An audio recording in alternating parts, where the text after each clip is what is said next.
Pemirsa, jika membahas seputar program kehamilan atau promil, masyarakat kita ini identiknya dengan bayi tabung ya pemirsa. Padahal banyak sekali loh modalitas lain yang bisa dilakukan untuk program kehamilan ini. Salah satunya adalah inseminasi buatan.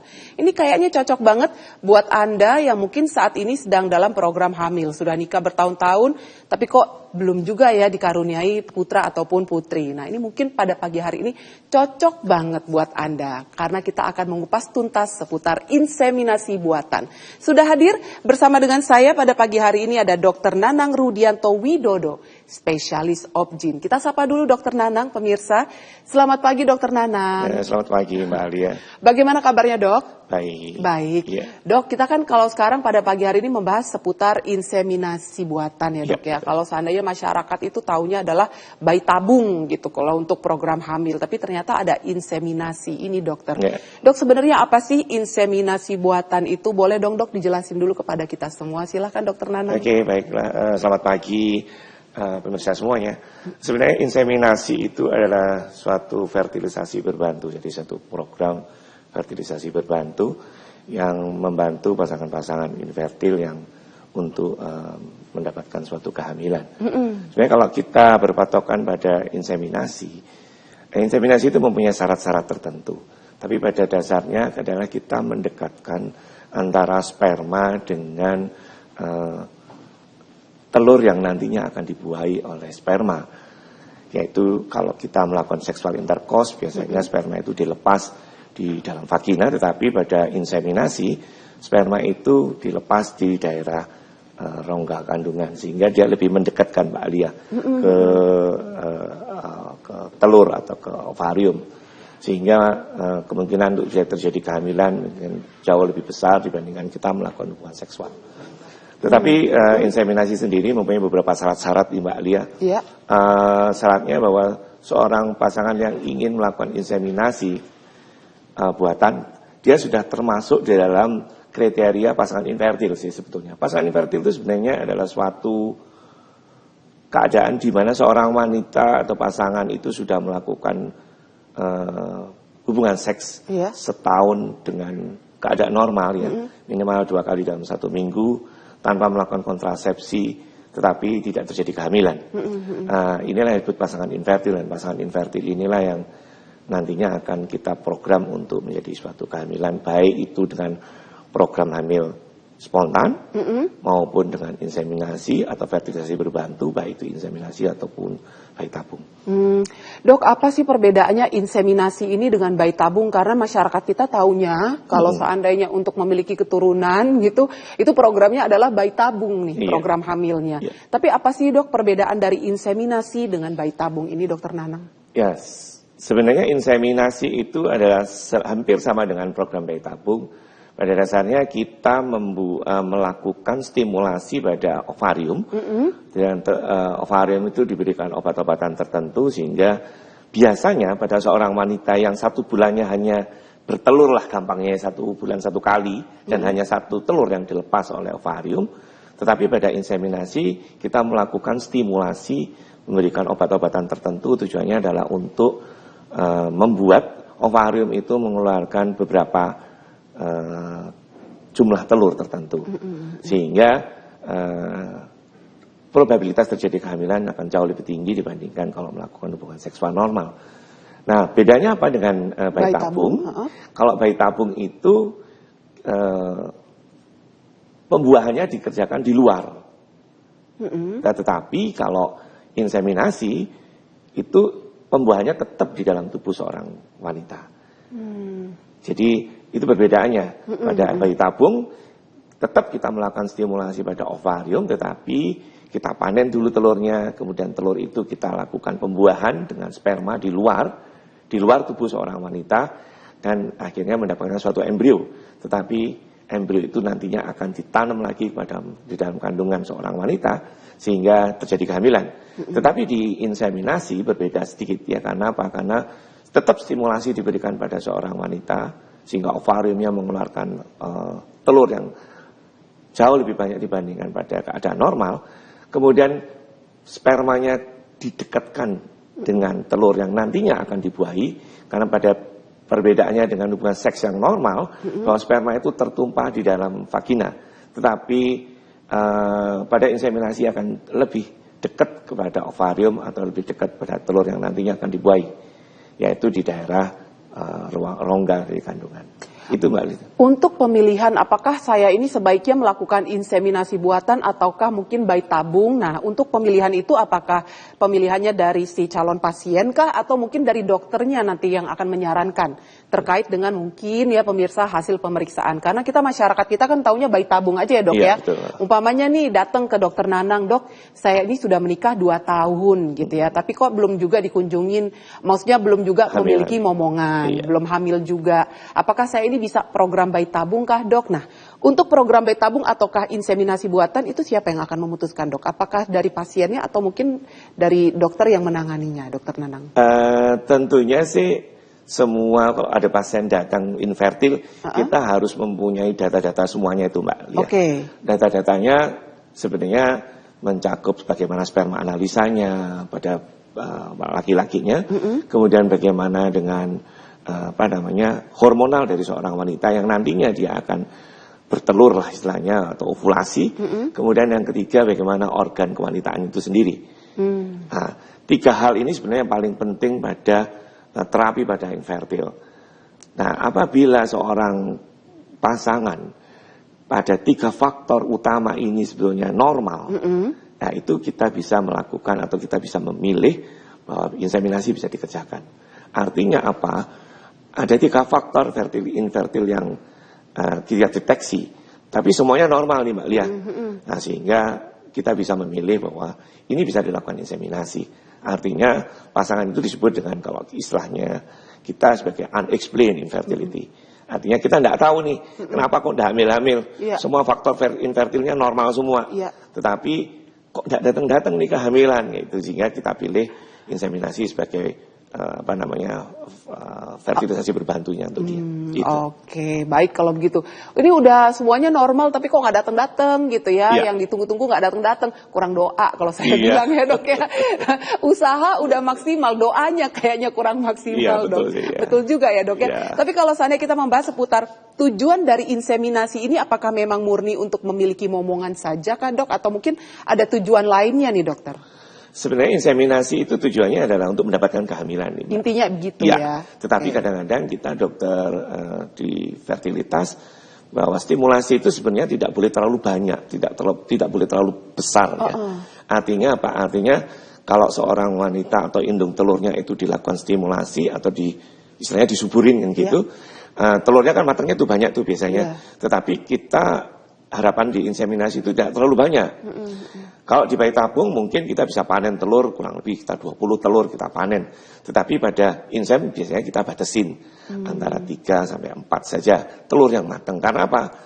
Takutnya kalau misalnya dilakukan inseminasi, sedangkan telur yang matang misalnya 3 atau 4, mungkin bisa terjadi multiple pregnancy atau artinya terjadi bayi kembar 1, 2 atau 3 atau 4. Dan itu akan sangat berbahaya pada ibunya. Oh, itu sangat berbahaya. Betul. Kalau seandainya dilakukan lewat inseminasi buatan ini. Ya, kalau itu terjadi kehamilan ganda, misalnya kayak hamil kembar atau hamil kembar 3 atau 4, itu akan sangat membahayakan ibunya. Padahal kan kadang kita itu mikirnya ya udah nggak apa-apa lah sekali brojol keluar 2 udah kelar tutup pagar ya kan ya dok ya. Tapi ternyata kalau seandainya seperti ini justru membahayakan si ibunya. Betul, ya dok ya. Iya.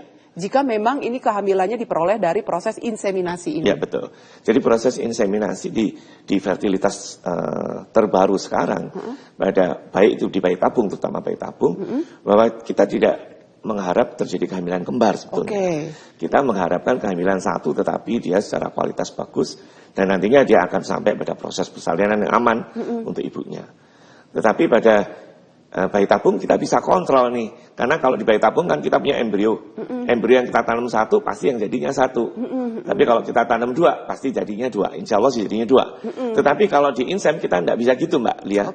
Kita kalau misalnya ada melakukan stimulasi, telurnya matangnya 3, kemudian kita taruh sperma di situ, ya walau-walau menjadi berapa? Kalau jadi 1 ya oke, kalau jadi 2 ya oke, jadi 3 dan oke.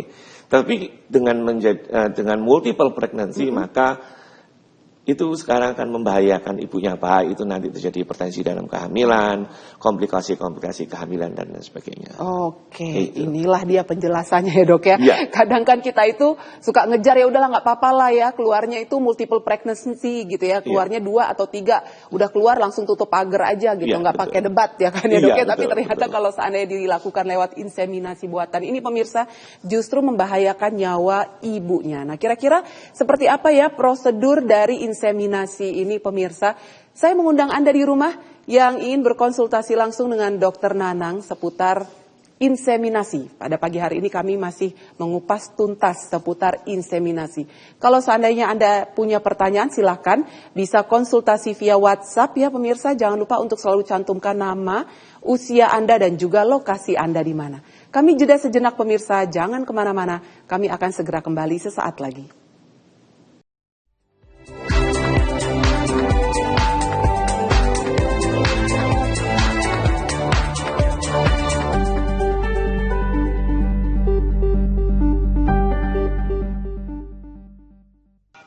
Ini bisa menjadi salah satu alternatif bagi Anda yang mungkin sekarang ini sedang menjalankan program kehamilan ya. Udah lama menikah tapi nggak hamil-hamil nih. Nah ini bisa menjadi salah satu pilihan. Mungkin selama ini Anda taunya programnya bayi tabung, tapi ternyata ada loh inseminasi ini pemirsa. Kira-kira seperti apa ya prosedur dari inseminasi buatan ini?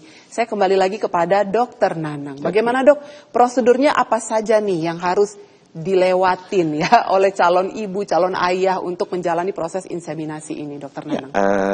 Pertama pada pasien yang datang ke kita, Mbak Lia, itu kita pilih dulu. Oh, dipilih dok? Ya, Oke. Karena apa tadi kita punya syarat bahwa pasangan yang bisa melakukan inseminasi adalah pasangan yang disebut dengan unexplained infertilitas. Artinya semua faktor fertilitasnya normal semua tuh. Baik itu sperma yang normal, kemudian hormonalnya juga normal, kandungannya pun juga normal. Jadi tidak ada miom, tidak ada kiste, saluran indung telurnya masih bagus. Sehingga kita pilih case itu atau kasus seperti ini bisa dilakukan inseminasi. Nah, sebenarnya awalnya adalah pemilihan pasien. Dan kedua, setelah kita melakukan pemilihan pasien, kita melakukan stimulasi. Stimulasi itu melakukan istilahnya disuburin nih telurnya nih, ovariumnya. Sehingga yang biasanya seorang wanita itu dalam 1 bulan hanya 1 telur yang nantinya akan bisa dibuahi, tetapi pada inseminasi kita bisa mendapatkan lebih dari 1. Biasanya kita dengan melalui obat-obatan, baik itu obat minum maupun obat suntikan, sehingga kita bisa mendapatkan telur yang nantinya akan dilepas oleh ovarium itu atau indung telur lebih dari 1, sehingga nanti meningkatkan probabilitas terjadi kehamilan. Nah, setelah kita melakukan stimulasi dan kemudian kita monitoring dengan USG, Mbak Lia, kita mendapatkan, anggap aja ada telur mateng, 3 atau 4 telur yang nantinya bisa dibuahi. Nah, ini spermanya laki-lakinya ini dicuci, Mbak Semen. Dicuci. Kok ini dicucinya bagaimana nih? Kebayang ya pemirsa visualnya nih agak salah nih kayaknya saya. Dicuci namanya waspem ya. Jadi dicuci dengan obat-obat tertentu sehingga hanya beberapa telur-telur sperma-sperma yang kuat saja yang nantinya mampu akan untuk dilakukan inseminasi. Biasanya kalau kita melakukan sperma analisis nih, biasanya kalau sperma analisis itu kan semuanya masih bagus semua. Nah, dengan melakukan waspem namanya, kita nanti pilih sperma-sperma mana yang kira-kira nanti akan kuat untuk berjuang nanti bertemu dengan telur. Nah, setelah kita melakukan waspem atau dicuci itu sperma, kemudian kita dimasukkan dalam pipet gitu, kemudian kita lakukan dimasukkan di dalam rongga kandungan, bukan di dalam vagina nih, kita masukkan di dalam rongga kandungan dekat dengan saluran indung telur. Nah, di saluran indung telur itulah yang harapannya nanti sperma itu bisa membuahi telur yang nantinya akan terjadi kehamilan. Dimasukkan dalam rongga kandungan ini menggunakan apa nih Dokter Nana? Kita memakai alat ya kayak pipet kecil gitu yang lentur banget. Kemudian kita langsungkan masuk hati-hati banget, kemudian kita lepas sperma itu di dalam rongga kandungan, Mbak Lia. Pakai suntik-suntik gitu nggak sih dok? Saya lihatnya kalau di film-film tuh, di film-film luar negeri ya, pemirsa mereka yang lagi berusaha untuk program hamil ini, suka ada disuntik gitu loh, perut pasangannya ini pakai injeksi gitu, pakai seperti itu nggak? Ya, pada inseminasi agak sedikit berbeda dengan bayi tabung.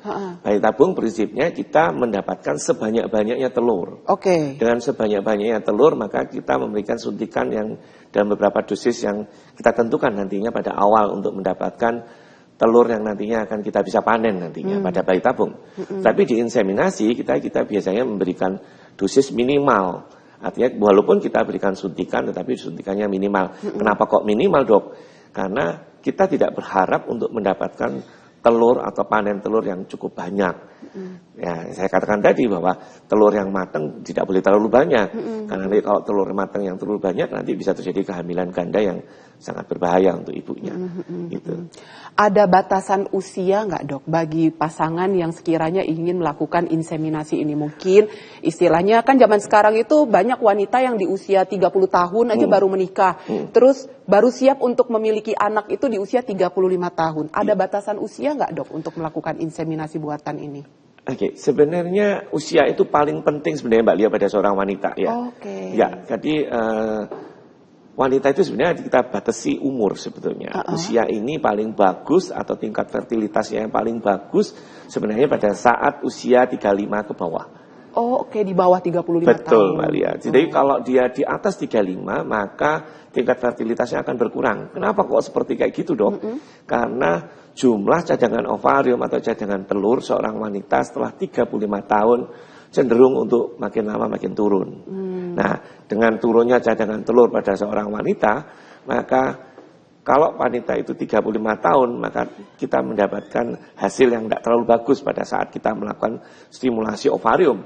Sehingga ovarium yang nanti akan telurnya menjadi matang itu akan tidak terlalu banyak, Mbak Lia. Itu. Sehingga seorang wanita itu diharapkan pada pasangan-pasangan yang ingin punya momongan atau melakukan promil atau baik itu inseminasi maupun bayi tabung atau masih program normal saja, bukan fertilisasi berbantu, sebaiknya segera melakukan promil itu usia kurang dari 35 tahun pada wanita ini, Mbak Lia. Kalau pada pria nggak ada batasan? Kalau wanita nggak ada sih. Umur 50 tahun kalau saya sih 50 tahun oke-oke aja sih kayaknya sih. gitu. Gas ya, oke. Tapi kalau yang wanitanya wanita itu ada batasnya gitu, betul ya. Anda masih suka wanita yang lebih tua? Coba pikirkan kembali pemirsa ya. Karena ternyata kalau untuk menjalankan proses inseminasi buatan ini usia wanitanya harus di bawah 35 tahun sebaiknya ya. Kalau seandainya selama ini saya sukanya yang lebih tua. Iya, dipikirkan kembali ya. Baik, kalau begitu Dokter Nanang, kita kayaknya harus jeda sejenak ya, tapi nanti ketika saya kembali saya akan menyapa Bapak Bambang yang ada di Semarang. Jangan kemana-mana pemirsa, tetap di Sehat Pagi.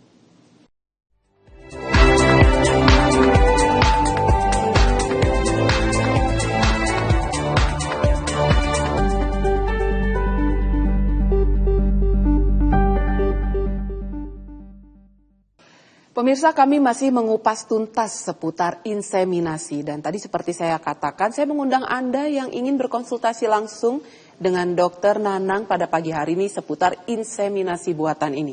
Seperti sudah ada Bapak Bambang yang ada di Semarang. Halo, selamat pagi Pak Bambang.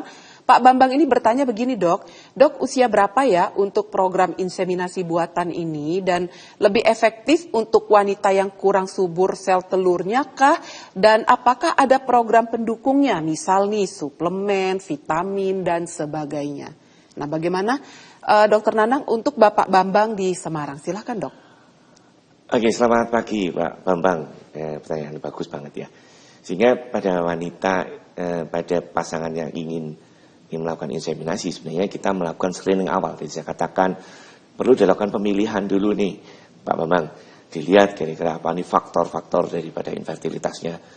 Dan setelah kita tahu faktor infertilitasnya dan dia masuk dalam kriteria yang memperbolehkan kita untuk melakukan inseminasi, kita baru melakukan tindakan inseminasi. Tentunya sebelum kita melakukan beberapa hal-hal tentang tentunya pada kontrol pertama kita memberikan edukasi pertama, yang kedua memberikan beberapa obat-obatan yang sifatnya memperbaiki baik itu secara kualitas sperma, kemudian kita bisa memperbaiki hormonal dari seorang wanita, kemudian kita bisa juga memperbaiki telur-telur yang nantinya akan kita melakukan stimulasi. Nah, hal ini yang perlu diberikan edukasi pada pasien-pasien sebelum kita melakukan inseminasi. Karena apa? Karena pasien-pasien yang melakukan inseminasi ini sebenarnya dia sudah pada tahap jenuh nih, kok enggak hamil nih dok, saya nih dok, gitu. Kayak agak hopeless gitu ya dok ya. Betul Mbak Lia. Jadi kita memberikan pengertian atau edukasi bahwa inseminasi itu adalah salah satu cara sebenarnya untuk membuat seorang wanita itu hamil. Tapi sebenarnya Pak Bambang perlu tahu bahwa pemeriksa pun juga harus tahu bahwa inseminasi itu memang tingkat probabilitasnya memang tidak terlalu besar. Oke. Nah, dibandingkan dengan bayi tabung, kalau kita melakukan bayi tabung pada wanita-wanita kurang dari 35, mungkin tingkat kehamilan atau tingkat keberhasilan daripada bayi tabung cukup tinggi. Kurang lebih antara 70 sampai kadang 80% dari setiap klinik bayi tabung. Tetapi di inseminasi secara general, inseminasi itu memang tidak terlalu besar kemungkinan terjadi kehamilan. Kurang lebih sekitar hampir 15 sampai 20% keberhasilan untuk menjadi suatu kehamilan Mbak Lia.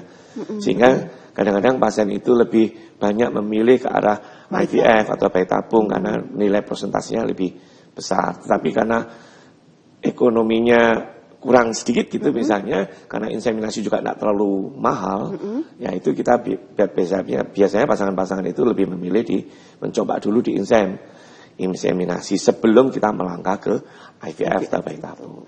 Nah, berapa kali sih sebenarnya inseminasi bisa dikerjakan? Maksimal sebenarnya 2 kali. Kalau 2 kali kita sudah tidak terjadi kehamilan, sebaiknya kita melakukan fertilisasi berbantu dengan tahap yang lebih tinggi lagi, yaitu di IVF atau di bayi tabung, Mbak Lia. Oke, baik kalau begitu.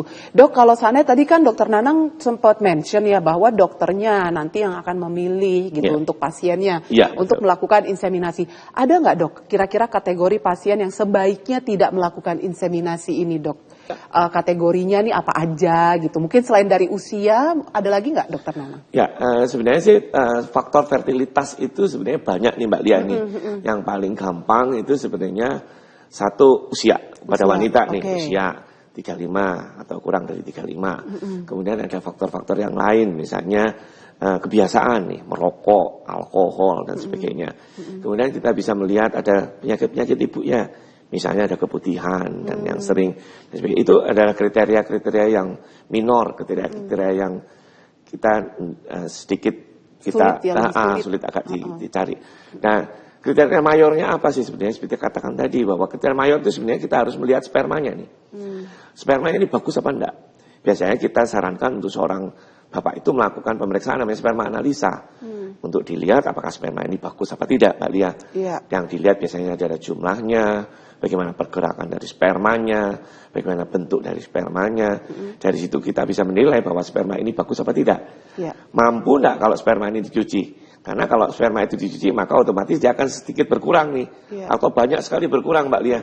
Sehingga kalau pada sperma-sperma yang kurang misalnya, kalau dicuci makin lama makin habis nih. Sehingga kita tidak bisa melakukan program inseminasi. Tapi pada kasus-kasus di mana spermanya masih bagus, baik itu jumlah, baik pergerakan maupun bentuknya masih bagus. Sehingga kalau dicuci pun masih kita mendapatkan kualitas sperma yang cukup baik untuk melakukan inseminasi. Yang kedua, bagaimana hormonal seorang wanita. Artinya seorang wanita itu harus ovulasi, harus bertelur lah setiap bulan 1 kali. Siklusnya biasanya seorang wanita itu, gampangnya seorang wanita yang subur secara hormonal, biasanya dia haidnya teratur, Mbak Lia. Oh, itu dia. Nah, jadi kalau ibu-ibu mempunyai siklus haid yang teratur, 98% kemungkinan dia akan subur secara hormonal. Artinya dia akan bertelur, artinya dia akan ovulasi 1 bulan 1 kali. Yang sulit itu adalah untuk menentukan nomor 3 adalah anatominya. Bagaimana kandungannya, ada miom atau enggak nih. Kalau ada miom tentunya kan kita harus melakukan pemeriksaan USG nih Mbak Lia. Kemudian kita melakukan pemeriksaan yang lain misalnya saluran dung turutnya bagaimana. Kita harus melakukan namanya HSG untuk melihat saluran dung turutnya buntu apa enggak. Kalau saluran dung turutnya buntu, ya pasti kita tidak bisa melakukan inseminasi karena dia tidak masuk dalam kriteria inseminasi. Bagaimana dengan kondisi wanita yang zaman sekarang itu banyak sekali loh, Dokter Nanang, yang mengalami PCOS. Kondisi wanita yang mengalami PCOS, terus ada juga keluhan seputar endometriosis. Nah, hal-hal seperti itu. Apakah mereka juga istilahnya memiliki chance untuk melakukan inseminasi buatan ini ataukah tidak, Dokter Nanang, dengan kondisi wanita yang seperti itu? Sebenarnya saya katakan tadi bahwa seorang pasangan atau wanita itu harus disebut dengan unexplained infertilitas. Oke. Jadi semua faktor fertilitasnya normal. Pada kasus PCOS itu sebetulnya secara hormonal dia tidak normal Mbak Lia. Oh. Okay. Ya, sehingga kadang kalau kita melakukan stimulasi, kadang-kadang kita bisa berhasil, kadang-kadang kita juga kadang-kadang berlebihan. Tetapi secara kualitas biasanya telur yang dihasilkan pada kasus-kasus PCOS itu sebenarnya tidak terlalu bagus hasilnya. Sehingga untuk inseminasi memang PCO itu tidak masuk dalam kriteria unexplained infertilitas. Demikian juga pada endometriosis. Biasanya seorang endometriosis itu karena biasanya ada nyeri haid yang didapatkan setiap bulannya dan menjelang haid dia nyeri, ada kemungkinan endometriosis. Nah kalau ada endometriosis ada kemungkinan terjadi perlekatan pada kandungannya dan itu tidak memenuhi kriteria untuk masuk dalam inseminasi. Apa saja yang harus dipersiapkan oleh calon ayah dan calon bunda nih untuk melakukan inseminasi buatan ini, Dokter Nanang? Yang harus dipersiapkan apa aja? Mungkin selain biaya juga ya pemirsa ya. Ada lagi nggak nih kira-kira? Karena tadi Dokter Nanang juga sempat mention nih, apakah lifestyle-nya merokok, minum alkohol? Zaman sekarang kan mereka udah banyak yang socialized drinker ya, Dokter Nanang. Betul. Nah kira-kira apa nih yang harus dipersiapkan? Tentunya karena kita bermain pada stimulasi, artinya kita tujuannya adalah untuk mendapatkan telur dan tanda kutip agak sedikit banyak ya, 1, 3 atau 4 atau 5 telur, sehingga faktor-faktor yang lain pendukung dari eksternal, misalnya saya katakan tadi faktor minor daripada infertil, misalnya merokok. Seorang wanita sekarang kan banyak merokok nih. Betul. Sebaiknya segera dihentikan karena merokok itu sebagai oksidan yang berat yang nantinya juga akan menyebabkan telur-telur itu secara kualitas maupun jumlahnya tidak banyak itu Mbak Lia. Apapun jenis rokoknya kan ada rokok elektrik, rokok konvensional itu tetap harus dihentikan dok. Sebenarnya sih semua rokok ya kalau saya katakan semua rokok baik itu konvensional maupun elektrik itu sebenarnya ada sebagai oksidan ya. Kita di fertilitas itu kita berpikir bahwa kalau seorang pasangan itu expose oksidannya cukup besar, maka kita bisa berpikir bahwa telur yang nanti dihasilkan juga tidak bagus itu Mbak Lia. Itu yang pertama. Yang kedua kalau seorang pasangan datang ke kita biasanya untuk persiapan kita melakukan promil atau persiapan untuk terjadi kehamilan, itu biasanya kita berikan antioksidan nih Mbak Lia. Nah kalau sekarang kalau seorang wanita itu merokok, kemudian oksidannya pasti banyak yang masuk dalam tubuhnya dia. Sedangkan kita memberikan antioksidan kan sama kayak 0-0 ya Mbak Lia ya. Betul. Sehingga ya lebih baik sebenarnya faktor eksternal yaitu merokok atau alkohol yang dalam tanda kutip itu sebagai suatu oksidan yang cukup berat, itu sebaiknya dihindari. Ini berlaku untuk si ayahnya juga atau tidak nih Dokter Nanang? Atau hanya untuk wanitanya aja ya kan? Yang wanita tidak terima pasti ya. Betul, nah bagaimana dok? Apakah yang si calon ayahnya juga sebaiknya yang tadinya punya lifestyle merokok dan alkohol itu sebaiknya dihentikan atau bagaimana nih dokter? Pada keadaan-keadaan di mana sperma analisa itu tidak terlalu berat jeleknya Mbak Lia, itu kita bisa memperbaiki sebetulnya dengan pemberian obat-obatan tertentu. Salah satunya adalah antioksidan. Nah, kalau kita memberikan antioksidan, harapannya sperma itu akan menjadi lebih baik. Jadi misalnya dalam keadaan normal, keadaan subnormal pada seorang laki-laki yang merokok misalnya, nanti dia menjadi keadaan yang normal. Nah sekarang pertanyaannya dok, ada orang yang merokok anaknya banyak tuh dok, misalnya kayak gitu ya Mbak Lia ya. Gimana dok itu kalau seperti kayak gitu? Ya pada keadaan seperti itu kita tetap positive thinking aja ya. Bahwa kalau seorang yang merokok oksidannya banyak yang masuk dalam tubuh. Sehingga kemungkinan sperma-sperma yang dihasilkan itu juga tidak terlalu banyak. Sehingga kita bantu dengan antioksidan. Harapannya menjadi spermanya jauh lebih baik. Jadi subnormal menjadi keadaan yang normal. Itu Mbak Lia yang diharapkan. Sehingga ya tetap faktor-faktor eksternal itu harus dihilangkan karena itu nantinya akan memperbaiki kualitas daripada spermanya kalau yang laki-laki. Baik kalau begitu. Dokter Nanang, kita jeda sejenak ya pemirsa. Saya harus jeda sejenak tapi nanti ketika saya kembali saya akan menyapa ada Ibu Eni yang ada di Semarang. Jangan kemana-mana pemirsa, tetap di Sehat Pagi.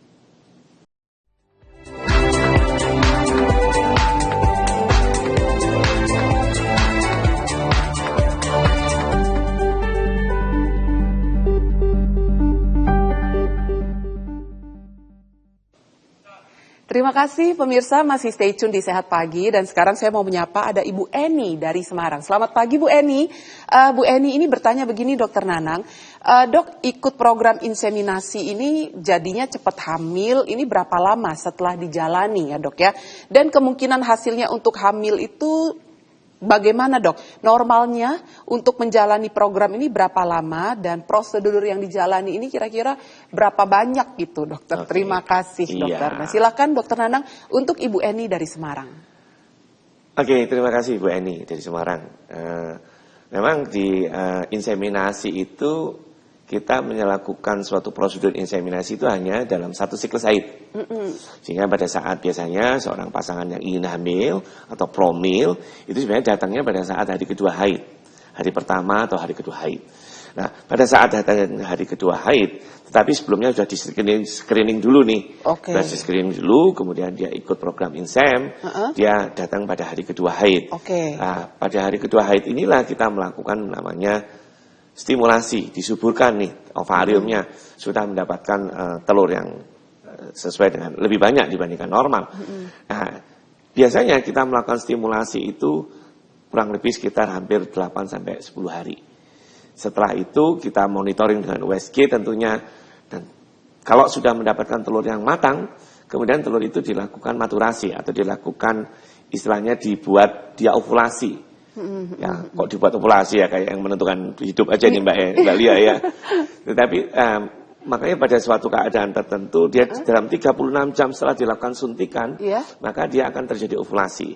Nah, pada saat ovulasi itulah maka sperma akan dicuci, kemudian langsung dimasukkan. Sehingga kurang lebih sekitar ya satu siklus haid lah, kurang lebih segitu itu.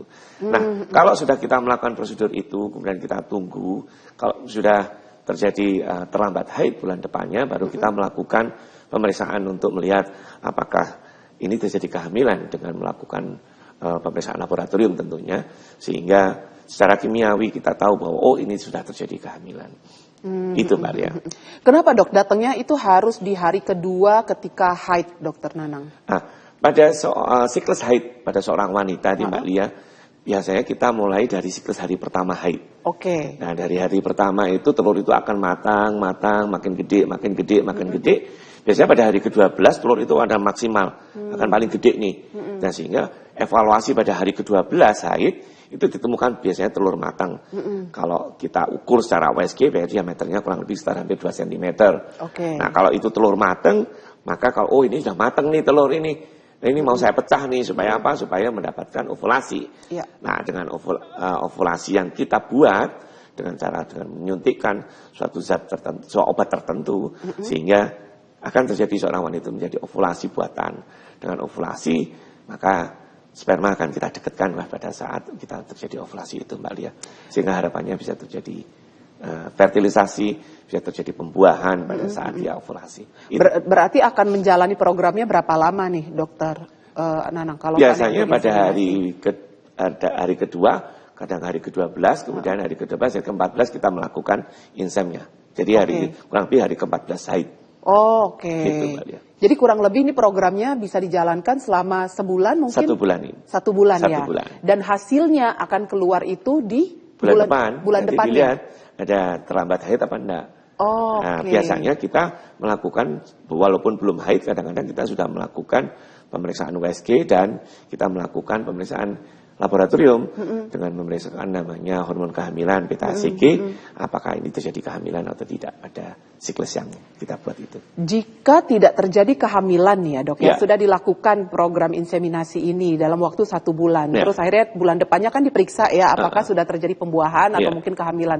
Jika tidak terjadi kehamilan, apakah boleh untuk melakukan proses inseminasi buatan ini lagi? Kita batasi antara 2 atau 3 kali inseminasi Mbak Lia, supaya apa? Supaya kita mempunyai patokan bahwa oh ini sudah maksimal nih kita berikan ya, sehingga kita tidak berulang-ulang kita melakukan inseminasi. Karena kalau kita melakukan inseminasi sampai sekian banyak, maka tingkat keberhasilan juga tidak terlalu besar nanti jadinya, sehingga kita harus memilih tingkat fertilisasi berbantu yang lebih tinggi, ya bisa gitu. Tentunya IVF itu jadi pilihan Mbak Lia untuk mendapatkan kehamilan. IVF itu biasanya akan menjadi pilihan ketika sudah 2 kali melakukan proses inseminasi kah dok? Atau Ya, mungkin biasanya kita melakukan inseminasi antara 2 atau 3 kali. Kalau terjadi kegagalan baru kita masuk ke inseminasi ke bayi tabung. Naik level jadinya Iya, gitu naik level, ya dok ya. iya, betul. Oke, baik kalau begitu. Dok, selanjutnya ini ada dari Siska dari Surabaya. Selamat pagi dokter, saya izin bertanya. Dok, bisakah kita memilih calon bayi nanti laki-laki atau perempuan dengan menyaring sperma yang bisa menghasilkan calon bayi laki-laki atau perempuan dengan proses inseminasi ini ya dok ya. Terus yang kedua, bila kualitas sperma suami kurang baik, apakah boleh sperma tersebut diganti atau digabung dengan sperma dari bank sperma dok? Wah ini bagus banget pertanyaannya ya. Ya kan. Yang ketiga, bila ibu menderita diabetes dan hipertensi, apakah program inseminasi ini masih aman dokter? Nah silakan dokter Nanang untuk Siska dari Surabaya. Pertanyaan pertama, bisa nggak kita memilih calon bayi nanti laki-laki atau perempuan dengan program inseminasi ini dok? Oke. Ini pertanyaan yang sering kali ditanyakan pada seorang SPOG ya. Pada program inseminasi ini apakah bisa dok untuk mendapatkan memilih antara laki sama perempuan di bayinya. Sekarang ini kita mempunyai teknologi untuk memilih sperma. Oke. Jadi ada teknik untuk mendapatkan sperma. Sperma itu ada 2 nih Mbak Lia. Ada yang X, ada yang Y. Oke. Nah, kalau yang Y nanti bergabung dengan telur maka dia terjadi bayi yang perempuan. Tetapi kalau yang X bergabung dengan telur atau oosit atau sel telur, maka dia terjadi bayi laki-laki nih. Nah, sekarang ini ada teknologi untuk memilih sperma. Nah, sperma yang kita pilih dengan cara biasanya melakukan gradient. Jadi kita beli sperma itu dikumpulkan, kemudian kita berikan zat tertentu. Tujuannya untuk apa? Untuk sperma itu namanya swim up, naik ke atas. Nah, sperma yang kuat-kuat lah yang nantinya akan bisa naik ke atas. Nah, pada sperma yang sudah dipilih yang kuat, nanti dipilih lagi Mbak Lia untuk sperma yang Y. Tujuannya adalah untuk mendapatkan sperma Y, sehingga yang di atas hanya sperma Y saja yang nantinya akan kita dapatkan, sehingga nanti akan diambil sperma Y dan nanti sperma Y itu yang nanti akan dimasukkan di dalam ruang kandungan atau di kavum uteri. Nah, harapannya bisa terjadi laki-laki. Tetapi kalau yang perempuan gimana dok? Yang perempuan sampai sekarang belum bisa nih Mbak Lia. Oh jadi laki-laki biasanya? Yang laki-laki biasanya. Tetapi perlu kita tahu ya semua itu kan kehendaknya Allah ya. Betul. Kita juga berusaha ya sedapat mungkin kita sebagai saintifik ya, sebagai ilmuwan, sebagai berusaha sedapat mungkin untuk memberikan sesuatu yang lebih baik. Tetapi kadang-kadang juga terjadi kegagalan tuh Mbak Lia. Ya, sekarang kan teknologi kadang-kadang tidak 100% berhasil. Tetapi paling tidak kita memberikan pelayanan yang lebih baik pada pasien kita. Nah, pertanyaan kedua, bila kualitas sperma suami kurang baik, apakah boleh sperma tersebut diganti atau digabung dengan sperma lain gitu ya, dari bank sperma gitu dok. Nah ini bagaimana? Nah, kita di Indonesia masih mengikuti kriteria-kriteria legalitas bahwa pasangan itu tidak boleh berganti sperma, nggak boleh berganti telur, dan tidak boleh berganti kandungan untuk ditanam nih. Nah itu di IVF pun juga seperti kayak gitu. Sehingga pada saat kita melakukan promil kita harus ketat nih Mbak Lia. Ini suaminya bener nggak nih suaminya? Gitu, yang punya surat nikah enggak nih? Kalau misalnya punya surat nikah ya oke lah boleh melakukan. Ini suaminya, istrinya betul enggak? Sebelum kita melakukan suatu inseminasi biasanya kita cek nih Mbak Lia. Nama istrinya siapa nih? Nama suaminya siapa? Umurnya berapa? Alamatnya berapa? Itu biasanya alamatnya di mana ya? Itu kita cek namanya sebelum kita melakukan tindakan inseminasi. Nah, kalau kita mendapatkan sperma dari yang lain ya sampai di Indonesia masih belum diperbolehkan di Mbak Lia. Ya, betul ya.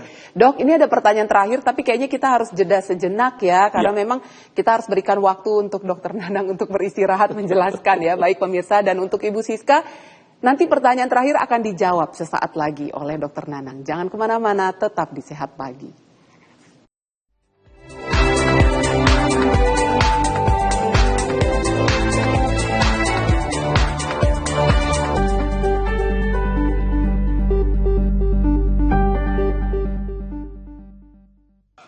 Baik, tanpa membuang waktu lagi ya. Ini tadi pertanyaan terakhir dari Siska. Ini bagaimana dokter, bila ibu menderita diabetes dan hipertensi, apakah program inseminasi ini masih aman dokter? Bagaimana dok? Untuk Siska, silahkan dokter Nanang. Baik Mbak Siska, pada kasus di mana seorang wanita itu mempunyai penyakit-penyakit kronis ya, terutama diabetes, mellitus, kemudian ada penyakit-penyakit yang lain terutama. Nah itu nanti akan mempengaruhi keberhasilan sebetulnya fertilisasi berbantu yang nantinya akan dijalankan. Misalnya mau inseminasi kayak mau di IVF kah atau bayi tabung, nanti akan mempengaruhi keberhasilan daripada program hamilnya dia. Sehingga sebelum kita melakukan fertilisasi berbantu, memang sebaiknya dinormalkan dulu nih, baik itu diabetesnya oleh dokter spesialis penyakit dalam tentunya, kemudian ada penyakit-penyakit yang lain misalnya, sesuai dengan keilmuan daripada dokter. Nah, misalnya ada penyakit paru, kita konsulkan dokter paru, penyakit jantung, hipertensi, kita konsulkan pada dokter jantung. Harapannya semuanya sudah dalam keadaan normal, sehingga kita bisa melakukan start terhadap program fertilisasi berbantu. Nah, makanya saya katakan tadi bahwa pemilihan pasien itu yang paling penting. Sebelum kita melakukan pemilihan pasien, sebelum kita melakukan start untuk fertilisasi berbantu, sebaiknya semuanya dalam keadaan normal. Oke, gitu, ya. Jadi harus di-interview dulu ya sama dokternya ya, dianalisa dulu gitu tentang kondisi si calon ayah dan calon ibunya ini seperti apa. Makanya itulah di situ dikatakan dokternya yang milih, pemirsa ya. Kita boleh awal-awal milih dokternya, saya mau pakai Opgen ini aja deh untuk inseminasi buatan, tapi jangan salah sampai sana di-interview dulu sama dokternya. Ini selanjutnya dok, ada Jita dari Sidoarjo. Selamat pagi Jita. Selamat pagi dok, saya ada pertanyaan nih untuk dokter Nanang. Nah, untuk inseminasi dan bayi tabung nih dok ya, secara biaya banyakkan yang mana nih dok untuk biayanya? Dan secara resiko ini paling aman apakah melakukan inseminasi atau bayi tabung nih dokter? Silahkan dokter Nanang untuk Jita dari Sidoarjo. Oke, Mbak Jita untuk dari Sidoarjo, bahwa diinseminasi memang jauh lebih murah dibandingkan di bayi tabung. Inseminasi kurang lebih sekitar antara 15 sampai 20 juta ya. Tetapi tingkat keberhasilannya jauh lebih kecil dibandingkan di bayi tabung. Di bayi tabung biasanya pada wanita yang kurang dari 35 tahun kita mempunyai keberhasilan kurang lebih antara 70 sampai 80%. Tetapi di inseminasi hanya itu 15 sampai 20% saja untuk bisa terjadi kehamilan spontan. Nah, itu. Nah, untuk biaya pasti di IVF jauh lebih mahal ya. Nah, untuk bagaimana dok risiko-risiko terjadinya prosedur yang dilakukan, baik itu insem maupun di bayi tabung. Nah, di bayi tabung itu memang invasifnya lebih banyak. Kita stimulasi dengan suntikan, setiap datang kita berikan suntikan, kemudian kita panen telurnya. Setelah kita panen, tentunya kan panen telur itu pakai jarum ya, kita sedot telurnya, taruh di luar, kemudian kita melakukan pembuahan telur di luar dengan spermanya, kemudian kita taruh lagi embrio di dalam kandungan. Tentunya risiko-risikonya pasti lebih besar di bayi tabung dibandingkan insem hanya dilakukan stimulasi saja. Kadang-kadang stimulasinya berupa obat, ya tentunya murah ya, dengan obat diminum sampai 5 hari. Kemudian didapatkan telur matang, kemudian dilakukan maturasi, kemudian kita masukkan sperma yang dalam tanda kutip jauh lebih murah dibandingkan di bayi tabung. Tetapi pada keadaan-keadaan di mana seorang wanita atau pasangan itu tidak ditemukan ada faktor-faktor pemberat di fertilitasnya, inseminasi itu bisa jadi pilihan untuk menjadi suatu kehamilan yang baik. Oke, baik kalau begitu. Selanjutnya nih dokter Nanang ada dari Ibu Sri Rahayu dari Semarang. Selamat pagi Ibu Sri Rahayu. Dok, saya ini usianya 51 tahun ya dok ya, tapi anak saya baru 1, usianya 13 tahun. Apakah ada kemungkinan saya bisa punya anak lagi dengan inseminasi ini dok? Tapi waktu melahirkan anak saya itu melalui sesar. Karena pinggul saya sempit serta ada miom juga. Nah ini bagaimana dokter Nanang untuk Ibu Sri Rahayu dari Semarang? Silakan dok. Ibu Sri Rahayu ya.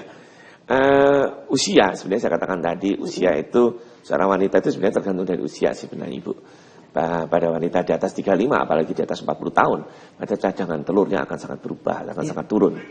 Sehingga kalau nanti ternyata ibu yang sudah 52 tahun asalkan dia masih haid misalnya, maka kalau dilakukan stimulasi maka kita mendapatkan telur tidak banyak, sehingga tingkat kemungkinan terjadinya kehamilan akan sangat jauh lebih sedikit. Nah tentunya kalau usia sudah segitu memang bayi tabung jadi lebih baik ya, karena kita bisa collecting telur, sehingga nanti kalau collecting telur kita mendapatkan embrio yang lebih banyak untuk nantinya akan kalau untuk inseminasi kok kayaknya sih enggak masuk di dalam kriteria ya, karena telurnya pun juga enggak terlalu banyak nanti yang kita hasilkan. Oke, baik kalau begitu. Dokter Nanang, kita harus jeda sejenak, tapi nanti ketika saya kembali, saya mau bertanya nih kepada Dokter Nanang, ketika sudah dilakukan inseminasi buatan nih, sedang menjalani proses inseminasi buatan, apakah suami istri ini masih boleh untuk melakukan hubungan suami istri ataukah libur dulu nih dok ya? Sesaat lagi pemirsa, jangan kemana-mana, tetap di Sehat Pagi.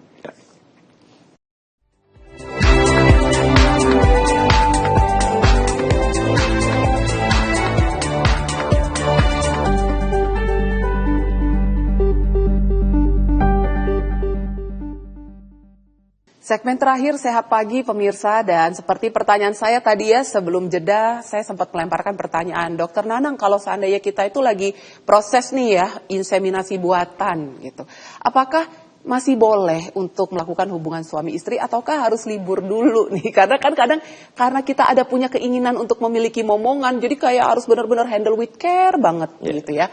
Nah ini bagaimana Dokter Nanang, boleh atau tidak ketika sedang proses inseminasi itu berjalan, boleh nggak dok? Nah, sebenarnya proses inseminasi itu sebenarnya hampir sama dengan hubungan seks normal nih Mbak Lia.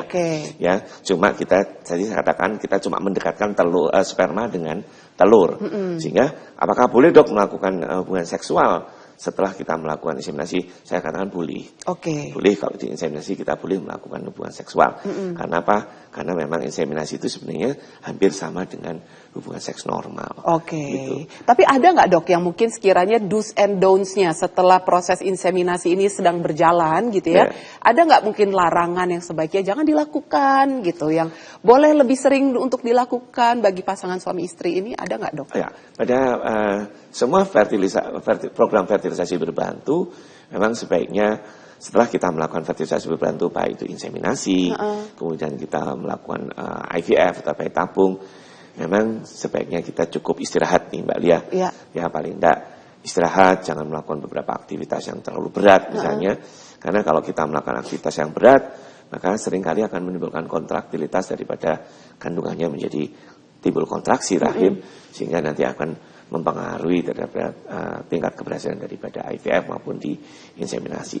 Saya kira makanan-makanan yang cukup bergizi tentunya untuk supporting terhadap kehamilannya nanti kalau misalnya terjadi kehamilan ya. Kemudian obat-obatan yang kita berikan ya tetap harus dikonsumsi, tujuannya adalah untuk support untuk terjadinya keberhasilan daripada IVF maupun di inseminasi. Itu aja sih sebenarnya Mbak Lia. Jangan capek-capek prinsipnya. Ya, banyaklah istirahat. Gitu saja. Singkat saja dok, tips bagi calon ayah dan juga calon bunda yang ingin melakukan inseminasi buatan. Tipsnya apa nih? Mungkin kalau dari Dokter Nanang yang mengeluarkan statement, ya rubahlah pola hidup supaya lebih sehat, mungkin didengarkan. Tapi kalau dari seorang Alia gitu ya nggak didengarkan. Mungkin ada tipsnya, silakan Dokter Nanang. Ya memang sebenarnya sih pertama wanita itu dibatasi usia pertama, sehingga kalau Anda melakukan program promil atau ingin hamil atau program inseminasi atau program bayi tabung, memang sebaiknya kita harus melihat usia daripada seorang wanita. Kita sebaiknya kalau sudah usia di atas 30 mendekati 35, kita harus segera untuk melakukan aktif melakukan program hamil. Karena apa? Karena perlu kita tahu bahwa wanita itu dia punya batas usia. Itu yang pertama.